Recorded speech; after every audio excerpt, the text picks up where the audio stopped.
I'm going to fight Jake. I'm sitting here in my house in the worst place I've ever been. My dream! Wait, what? Well, I was actually coming out here to pick up a cupcake. Okay, first we gotta talk about Jake Paul and his recent interactions with the UFC. So as we all know, Jake got the first round TKO victory against the former UFC fighter Ben Askren a couple of weeks ago. If you guys want to see the immediate aftermath of that fight, I made a video about it which y'all can go check out after this one. But what's happened since then has been interesting to say the least. So first we had Jake and former UFC champion Daniel Cormier have some dissing going on through social media after the Jake Paul and Ben Askren fight. Then when the next Saturday rolled around with UFC 261, Jake thought that it would be a good idea to go to the event. As Jake was just chilling watching the fights go down, the fans in the arena started chanting "Fuck Jake Paul." Daniel Cormier, who happened to be at the event, pulled up on Jake and they had a little bit of a confrontation.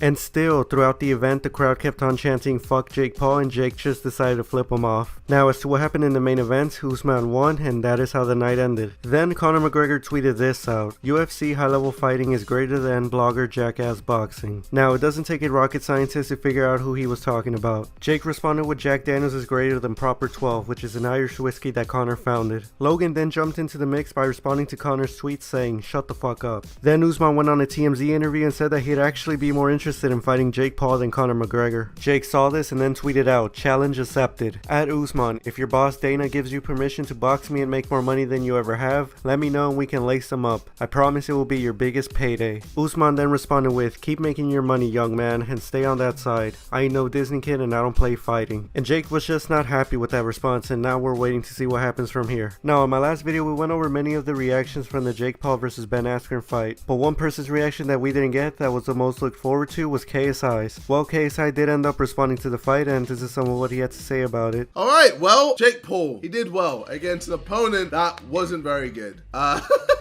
know there's a lot of people that are saying the fight was rigged or it was fake, blah blah blah. He took a fall. I don't think he took a fall. He got fucking smacked by Jake and got dropped by Jake. You know, don't get me wrong, Jake hit him hard and dropped him, but it just felt like Ben wasn't trying. And as to what he had to say about fighting Jake, I'm going to fight Jake. I want to fight Jake. Don't get it twisted. When I saw he knocked out Ben Askren, I got angry. I don't know, there's a part inside of me that feels like I need to fuck him up to show how much of a fraud he is. Actually, no, let me not say fraud. He definitely has ability and he definitely has worked hard and is training hard. And don't get it twisted, I'm not going to be overconfident. I know he's going to be harder than Logan, but best believe when I get in that ring, I'm knocking him out, okay? Well, we'll just have to see about that and see if Jake even wants to fight him anymore. But for now, KSI's going in with the music. He showed us his track list for his new album, and man, I don't know about y'all, but out of all of these, I'm looking the most forward to the track number 2, which features Future and 21 Savage. And still being on the topic of KSI, he also showed up in a Tommy Innit vlog, where at the end, he knocked somebody out. Money, Jake, give my motherfucking money, Jake! Oh, wrong clip, it was this one. Hey, yo, is that Tommy?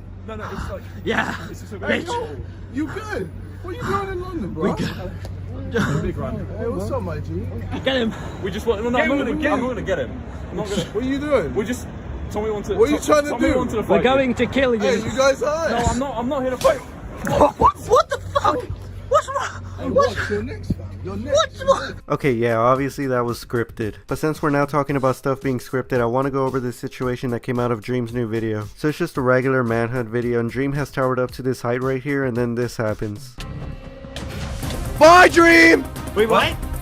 What? Oh my gosh! What? He's on the ground! He's on the ground! He's literally on the ground! Get him, guys! Get him! Okay, so that happens and the skepticism in me and many other people starts to take over. How did he pull that off? With the turning, the awareness of where everything was located at, the speed, and many other factors just getting questioned, this led to many people calling this moment staged. Now, I'm keeping an open mind and thinking that this was legit, but it's just that so many things had to go right for this to happen in a legitimate setting. Dream reacted to the clip though and told us what was going on in his mind before and during the event. He talks about it for quite a bit, but this is what he had to say when he saw the moment happen. So the thing is, like, it's not this clutch would be absolutely it would be impossible, 100% impossible if I hadn't already thought about crafting the boat, because you just don't have reaction time. Like, it's just impossible. Like it's like half a second like nobody, like almost nobody has that fast reaction time, like in the entire world.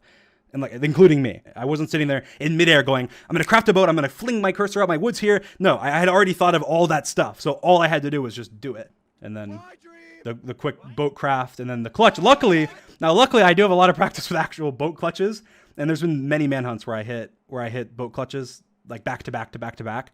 They're not that hard if you know how to do them. Now, with seeing the moment again and listening to his explanation, I'm going to take his word on it that it was legit. But I will definitely not be surprised if he came out sometime in the future and admitted that it was staged or something like that. But now that we're talking about potentially scripted moments in videos, I also want to go over this one clip of the Mr. Beast video, Extreme $100,000 Game of Tag. Okay, now I know that Mr. Beast videos are legit. He doesn't fake the videos that have a premise to them like 50 hours buried on the ground or the giveaways he does. Those are all legit. But I had some doubt about this one moment, just this one. So for some context, Sapnap is one of the final people still in the game of tag, and he's hiding underneath this set of stairs. And then this happens. Someone's under the stairs. They're right there. There's no club. Someone's definitely under these stairs. Because I see them! Carl. Hey. Where are you?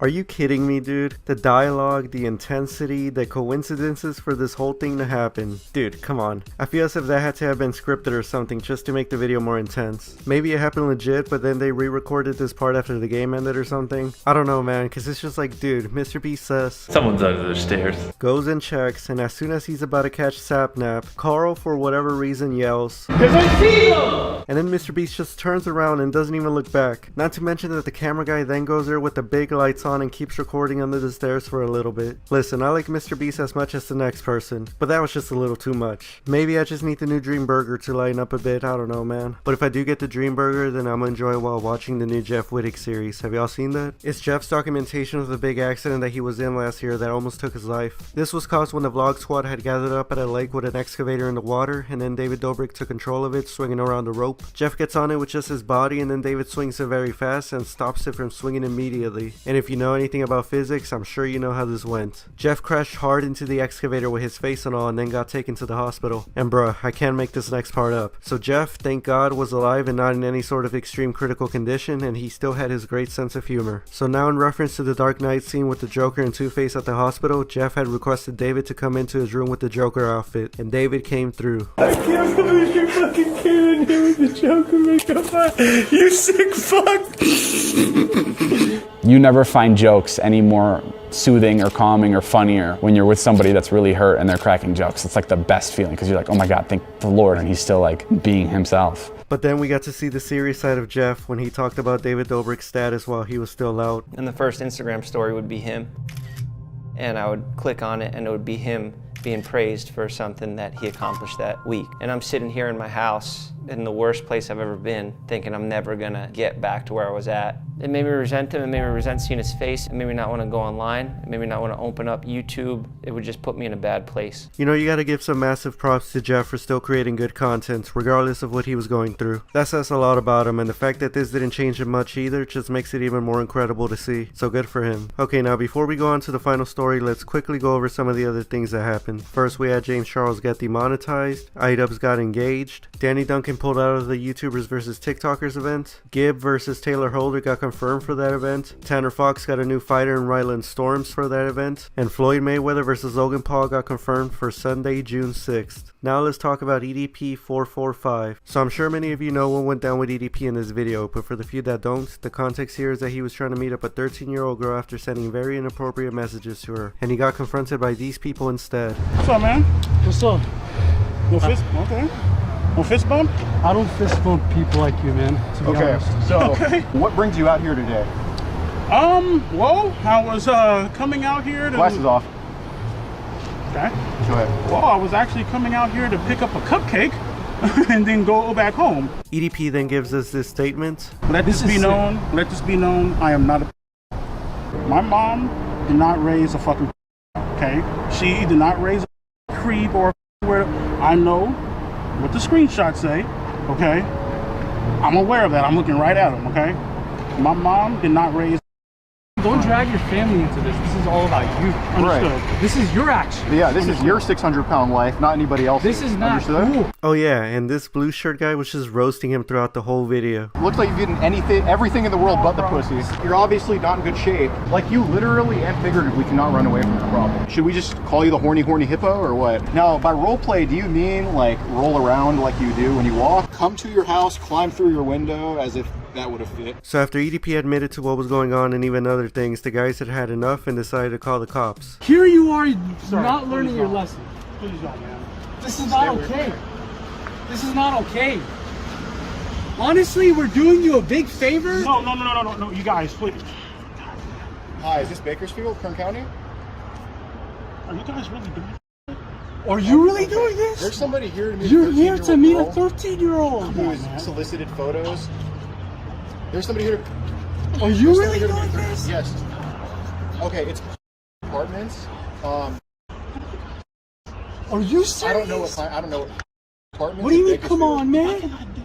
We're trying to get you help. Dude, because you're not going to get help. EDP then walked away and that was that. The cops didn't come in time to assess the situation, and for the time being, EDP has not faced any legal consequences for this. The internet though has just been having a field day with this by criticizing him and making memes out of this whole situation. Personally, this one right here has been my favorite. Yeah, it's right across from the wall. Jack in the Box on the right end. He's calling a friend. Hey there. What can I help you with? He's calling a friend right now. Yeah, he's at the apartment. I can do it, but not for long. He's calling a friend right now, Philip. But EDP wasn't the only one that was getting cancelled here. The blue shirt guy was also getting called out for saying some really racist things recently, and also for making some really weird comments regarding underage people. YouTube took note of the whole entire situation and terminated both the EDP445 and Chet Goldstein channels. They presumably terminated the EDP channel for the actions that we saw from him just now, and they presumably terminated the Chet Goldstein channel because he had mentioned that a previous channel of his had been terminated, and continuing to use this new channel would be considered ban evasion, and that is against YouTube's terms of service. So that's where we end that story. Here's EDP's social blade throughout the whole situation. It's sad to see this all end this way and having this be the legacy that he leaves behind. I'm gonna end this video off with this clip that I found that didn't age well, and I'll see you all in the next one. How's it going? Are you going to the fucking cupcake factory? So am I. I'm going to go with you. As a matter of fact, I'm going to hug you. I'm going to kiss you. I'm going to caress your fucking hand. And then I'm going to make love to your sorry fucking ass. I just want to go to Burning Man and suck my own dick. I just want to go to Burning Man and suck my own dick on a spaceship, yeah.